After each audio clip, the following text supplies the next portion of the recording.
Welcome to the deep dive. Today we're getting into something really common, something many of us might even see as a positive trait. People-pleasing. That's right. But the source material we looked at is pretty clear. It's not really about kindness. It's a behavioral adaptation. A behavioral adaptation. Okay, so what does that mean in practice? It means you find yourself, maybe without even fully realizing it, consistently putting other people's needs, your partner, your boss, friends, way ahead of your own. And that takes a toll, right? Absolutely. The research calls it death by 1,000 cuts. It just, slowly chips away at your own happiness, your sense of who you are. It's quite devastating over time. It sounds exhausting and tricky because, society often rewards that kind of behavior, at least on the surface. Exactly. It looks like you're being helpful, agreeable. So our mission today is to kind of peel back those layers. We want to look at where this adaptation actually comes from, the surprising origins, and then talk about three really critical steps to start changing it, to put yourself back on the priority list. Okay, so if it's an adaptation, it must have started somewhere. Learned behavior, right? Yeah. Where do the sources say this usually begins? Well, the data is pretty stark, actually. It points overwhelmingly to early life. 99% of the time, the roots of people-pleasing trace back to your relationship with a parent or a main caregiver. 99%. That's almost everybody struggling with this. Are you saying things like, workplace pressure or social media don't play a part later on? That's a really good point. The sources make a distinction. Adult life definitely triggers the behavior. A demanding boss, that pressure to fit in, absolutely. Those are triggers. Okay. But the underlying pattern, the tendency to fall into that people-pleasing cycle when stressed, that vulnerability, that's almost always baked in during childhood. You didn't suddenly become a chameleon at work. You likely learned how way back. Got it. So the foundation is laid early. And the really sad part is most parents would say they love their kids unconditionally. They absolutely believe they do, and they mean well. But many parents, without realizing it, end up conditioning their children through what the research terms conditional love. Conditional love. So affection depends on what? On behavior, on performance. It can be subtle, like maybe love or attention gets withdrawn, even just slightly, if the child doesn't meet expectations. A parent might get quiet, less affectionate, pull back a bit. Wow. For a kid who depends entirely on that parent, that must feel like the ground shifting beneath them. What are some common ways this happens, this performance loop? Sports and grades are classic examples. Yeah. Think about a kid playing basketball. Has a great game, scores the winning points. Yeah. Parent is thrilled, hugs, praise, maybe celebratory ice cream. The ride home is buzzing. Okay. Then next week, bad game, misses shots, team loses. The ride home, silence. You can feel the disappointment. Maybe not anger, but withdrawal. And the child's brain just connects the dots. Perform well, get love. Perform badly, lose love. Exactly. It's the transaction. The adaptation starts right there. To be loved, to be safe, I have to perform. Same thing with school grades. Straight A's get excitement, rewards, maybe being bragged about.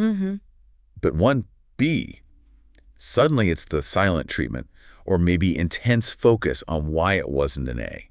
The unspoken message sinks in. This less than perfect version of me isn't quite worthy of that same warmth.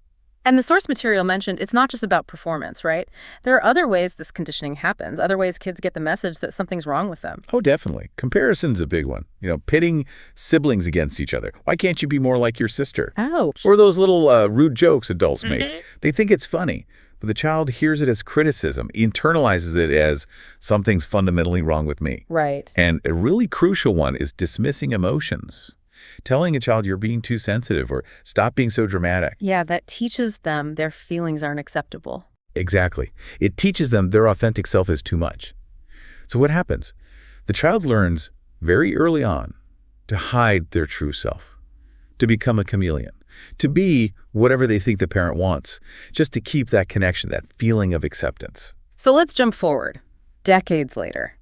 That chameleon adaptation, it doesn't just disappear when you leave home. Not at all. It finds new targets. Instead of pleasing mom or dad, now it's about pleasing the boss, colleagues, maybe your romantic partner.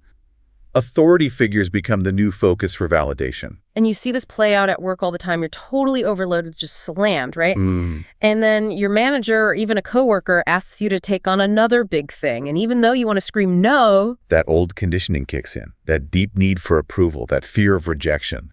So you say yes. You feel that familiar knot in your stomach, that pressure to prove you're capable. reliable. And saying yes when you mean no, it's not just about the extra work. There's a double hit, isn't there? Absolutely. First, there's the physical cost. The exhaustion, the stress, maybe working late or weekends, your body pays the price. Right. But then there's this other layer, this really toxic layer. The internal shame, that voice inside that just beats you up. Why didn't I just say no? What's wrong with me? Why am I such a pushover? Precisely. So you've got the stress from being overloaded, plus this crushing self-criticism for abandoning yourself again. And it all reinforces that core belief that drives people-pleasing. Which is? Deep down, the belief is, I don't matter. My needs, my time, my energy, they just aren't as important as everyone else's. So you end up throwing your own needs under the bus. Okay, so that core belief, I don't matter, and constantly acting on it by pleasing others, what's the long-term psychological damage? The sources pointed to a few key things. Yeah, we can kind of group the major long-term consequences into what we might call the trinity of self-neglect. The trinity of self-neglect. Okay, I like that. What's in the trinity? First up, burnout. It's almost inevitable. Constantly monitoring yourself, trying to anticipate and meet the expectations of everyone around you, your boss, your partner, your friends, your family. It's incredibly draining. Like the source said, having 25 tabs open on your computer all the time. Exactly like that. Your mental energy just gets depleted. Everything feels slow, hard. Eventually, this system just crashes. You hit a wall. And constantly wearing these different masks, trying to be what everyone else wants, that must make it hard to even know who you are underneath it all. Which brings us to the second part of the Trinity, loss of self-identity. This is huge for people pleasers. They spend so much time and energy trying to be a chameleon, adapting to others. That they lose touch with their own preferences, their own values. Yeah, precisely. They genuinely struggle to answer questions like, what do I want or what makes me happy? They might have this sudden, scary realization, I actually don't know who I am outside of pleasing others, because they never really gave themselves permission to find out. You sacrifice bits of yourself for so long, you forget how to get back to the real you. So, burnout, loss of identity. What's the third part of this trinity? The third part is resentment. This one often simmers beneath the surface.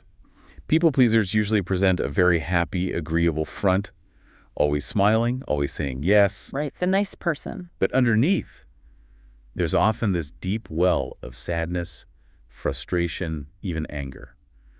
Because constantly sacrificing your own needs feels unfair. It feels like you're being taken advantage of, even if you're the one enabling it. So that can lead to passive-aggressive comments or feeling like a martyr. Absolutely. It comes out sideways. Little digs, complaining behind people's backs, that feeling of, look at everything I do for everyone and nobody appreciates it. It's a quiet kind of fury that builds up. Wow, that's a heavy combination. Burnout, loss of self, resentment. It's crucial to say, though, if you're listening and this sounds familiar, you're definitely not alone. The research suggests, 50–60% of people grapple with this? Yeah, it's incredibly common. It's an adaptation that served a purpose once, usually in childhood. But the good news is, because it was learned, it can be unlearned, or maybe updated, adapted again. Exactly. You can change the adaptation. Which brings us to the how. Let's shift into the solutions. The sources outline 3 key steps. And the first one, the foundation for everything, is self-awareness. Makes sense. You can't change what you don't see. How do you build that awareness? The recommendation is actually quite simple but powerful. Keep a log. It could be a physical journal or just a note on your phone. Okay, a people-pleasing log. What do you track in it? You track the instances. When did you put someone else's needs way ahead of yours? When did you say yes, but your gut was screaming no? Got it. And don't just note the event. Track the pattern. Who asks? What situations trigger it? And critically, track your feelings. How did you feel right before you said yes? Maybe anxious, obligated, fearful. Then how did you feel while doing the thing you didn't want to do? Resentful, tired, annoyed. And afterwards. Did you feel relieved it was over? Or did you feel drained? Ashamed for not speaking up? Doing this for even a couple of weeks starts to paint a really clear picture of your specific triggers and the emotional cost. That awareness is step 1. Then comes the really hard part, I imagine. Step 2, establishing boundaries and learning to embrace being a little bit selfish. Right. And selfish is a word we have to use carefully here, because for a people pleaser, it's loaded with guilt. The adaptation taught you that taking care of yourself is selfish. So you have to redefine it. You absolutely have to redefine it. In this context, being selfish means having self-respect. It means recognizing your needs matter and your new best friend in this process. It's the word no. Okay, but saying no, or even thinking about being selfish, for someone who learned that pleasing equals survival, that must trigger massive internal resistance, like alarm bells going off. How do you handle that guilt, that fear? You anticipate it. You know it's coming because you're literally reprogramming a deep-seated survival strategy. The sources suggest preparation is key. Preparation, like rehearsing. Kind of.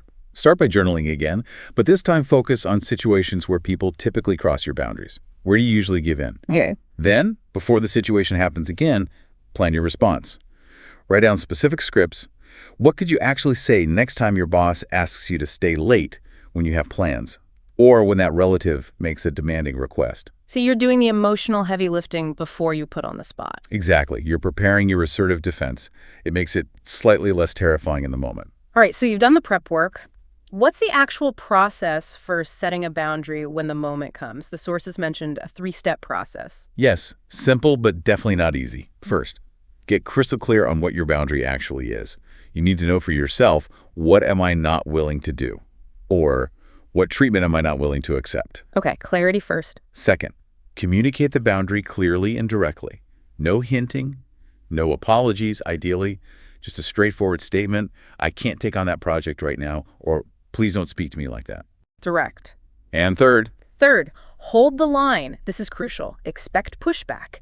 People who are used to you saying yes might test the boundary. They might argue or try to guilt you. You have to stay firm. Calmly repeat the boundary if necessary. As I said, that doesn't work for me. holding that line takes real courage, which flows right into step 3. Practice being assertive. And it's important to distinguish assertiveness from being aggressive or mean, right? Hugely important. Aggression violates others' rights. Passivity violates your own rights. Assertiveness respects both. The sources define it beautifully as being honest without an apology. Honest without an apology. I like that. You're stating your reality, your needs, your limits, without feeling you need to excessively justify or apologize for them. Exactly. And for someone who's spent years apologizing just for taking up space, learning this new language feels revolutionary. But also maybe really foreign. It sounds simple, just don't say sorry, but it probably feels like breaking a fundamental rule you've lived by forever. So how can you start practicing this assertive language in low-stakes ways? Start small and start by being concise. Assertive doesn't mean aggressive, it means clear. Often, the most powerful assertive statement is incredibly short, like, that doesn't work for me. And that's it. That's enough of an explanation. It's absolutely enough. You don't owe anyone a lengthy explanation or justification for your boundaries or choices. Try cutting out the automatic, I'm sorry, but you're not sorry for having needs or limits. Okay, let's try a quick scenario. Say a good friend calls, needs help moving heavy furniture this Saturday. You like the friend, but you'd already mentally blocked out Saturday for some desperately needed downtime. What's the assertive response? Okay, so instead of the people-pleasing, okay, yeah, I guess I can, or a long apologetic excuse, the assertive response might sound something like this. Hey, I understand you need help moving, and I appreciate you asking me. Unfortunately, I've already got commitments this Saturday that I need to stick to. Notice you didn't say what the commitments were. Could be a commitment to your sofa. Exactly. You stated your position clearly, respectfully, without over-explaining or apologizing. I have prior commitments. Full stop. Maybe you could add, if there another time I might be able to help, if you genuinely want to. But the core boundary is set. And really the key takeaway here is remembering why this adaptation started. People-pleasing was likely necessary for your emotional survival in your childhood environment. You needed it then. But you're not in that environment anymore. Right. You're an adult. That old coping mechanism isn't just unnecessary now, it's actively harming you. Since you learned it, you have the power to unlearn it, to update your programming. That's a really empowering thought. And maybe a practical tip for when you're starting out, especially with step 2, setting boundaries, maybe enlist some help. That's a great idea. Talk to someone you trust, a partner, a close friend. Ask them, hey, do you ever notice me doing this people-pleasing thing? Explain, you're trying to change it. And ask them to help you stick to it. Like, if you hear me agreeing to something I clearly don't want to do, can you gently call me out? Or just remind me later that I have a right to say no. Exactly. Having an ally can make holding those new boundaries feel a little less lonely, especially at the beginning when it feels really uncomfortable. So thinking about all this, what's the final thought we want to leave you, the listener, with today? This deep dive into people-pleasing. What's the ultimate goal here? Well, setting boundaries and saying no is crucial, obviously. But maybe the deeper goal, the real transformation, happens when you shift where you get your validation from. Moving from looking outside, do they approve, am I liked, to looking inside. Precisely. Exchanging that need for external approval for a solid internal conviction. Starting to ask yourself, not am I pleasing them, but am I being true to myself right now? That shift, that's where the real freedom lies. Finding out who you truly are, underneath the chameleon layers, and then choosing to honor that person.